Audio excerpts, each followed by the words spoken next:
මේ කතාව අපි කියන්නේ ඔබට මේක මේ රසාස්වාදනය කරන්න නෙමෙයි. මේ සංසාරයේ තියෙන භයංකර බව දකින්න සහ ඒ භයංකර බවින් අත් මිදෙන්න අපිට තියෙන එකම එක මාර්ගය, එකම එක උපක්‍රමය මේ ධර්මයම කියන කාරණය තවදුරටත් ප්‍රත්‍යක්ෂ කර දෙන්න තමයි ස්වාමීන් වහන්සේ අපිට මේ සිද්ධිය පැහැදිලි කරන්නේ. මොකක්ද ස්වාමීන් වහන්සේ සිද්ධ වුණේ එදා?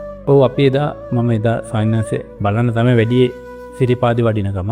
එහෙමයි. එදා ඉඳලා අපි රැය ඉඳලා ඉතින් ධර්ම සාකච්ඡා කරලා උදේ දානේ වළඳලා පාර අපි මම වඩින්න හදනකොට සායනසේ මට කියපු කාරණයක් තමයි මෙහෙමයි ඉතින් අපි දෙන්න ආය හම්බෙන්නේ නැහැ. ආය හම්බ වෙන්නේ. ඔව් අපි දෙන්න ආය හම්බෙන්නේ නැහැ. මට ගොඩාක් උදව් කරා. මට බෙහෙත් හදලා දුන්නා. මට හැමදේම කරලා දුන්නා.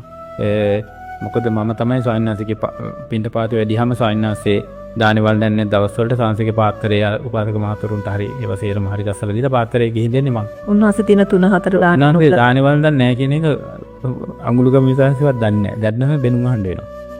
يعني එක සැරයක් වළඳනවාට සාංශි මොකුත් කියන්නේ නැහැ. ඊට එහා ප්‍රතිපත්ති රකින්න ගියාම සාංශි ටිකක් ඒක සැරට ඉන්නවා. සාංශි කැමති නැහැ දුක් විඳිනවට. එහෙමයි. ඔව් සාංශි අපිට හොඳට ගිලන්පස වළඳන්න කියලා. සාංශි වළඳන්නේ නැතුණාට ඒ විදිහේ ඉතින් මට මෙහෙම උදව් කරා. ඒකින්ද අපි දෙන්න ආය හම්බෙන්නේ නැහැ. ඒ වුණාට ඉතින් මට මේ විදිහේ කර්ම විපාකයක් එනවා.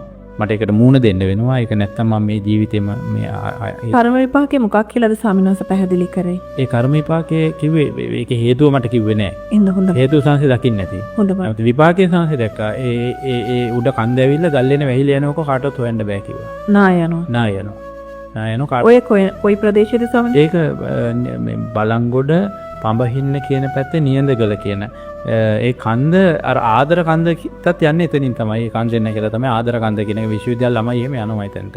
ඒ විශ්වවිද්‍යාල ළමයි එහෙම ගොඩක් ස්වාමීන් වහන්සේ ඇසුරු කරලා තිබුණා. හැබැයි අපිට ස්වාමීන් වහන්සේ පිළිබඳ මේ එහෙම දැන හැඳුනුම්කම් අඩු ගන්න ස්වාමීන් වහන්සේගේ ඡායාරූපයක්වත් අපි ළඟ තිබුණේ නැහැ. මං ස්වාමීන් වහන්සේ මේ ඊට පස්සේ ස්වාමීන් වහන්සේ මට කිව්වේ ඊට පස්සේ මම බ්‍රහ්ම ලෝකයට වඩිනවා. එතනින් මගේ සසර ගමන එතනින් ඉවරයි. එහෙම කියලා මට කිව්වා. බ්‍රහ්ම ලෝකේ නරතුරු උන්වහන්සේ. එතකොට නිවන දකිනවා කියන කාරණේ ඒගේ ගමන එහෙමයි කියලා මට කිව්වා. ඊට පස්සේ අපි සිරිපාදේ වැඩියා. ඊට පස්සේ උන්වහන්සේ කිව්වා පින්දීලා කිව්වා මම මේ විදිය අපි ආයි හම්බෙන්නේ නැහැ. මේ විදියට ගල්ලේන යට වෙනවා. මේක ගල්ලේන හොයන්නවත් හම්බෙන්නේ නැහැ. මගේ මේ ජීවිතය එතනින් ඉවරයි. මම බ්‍රහ්ම ලෝකයට වඩිනවා කියලා උන්වහන්සේ කිව්වා. ඊට පස්සේ අවුරුදු කීපයකට පස්සේ තමයි ගල්ලේන යට උනේ.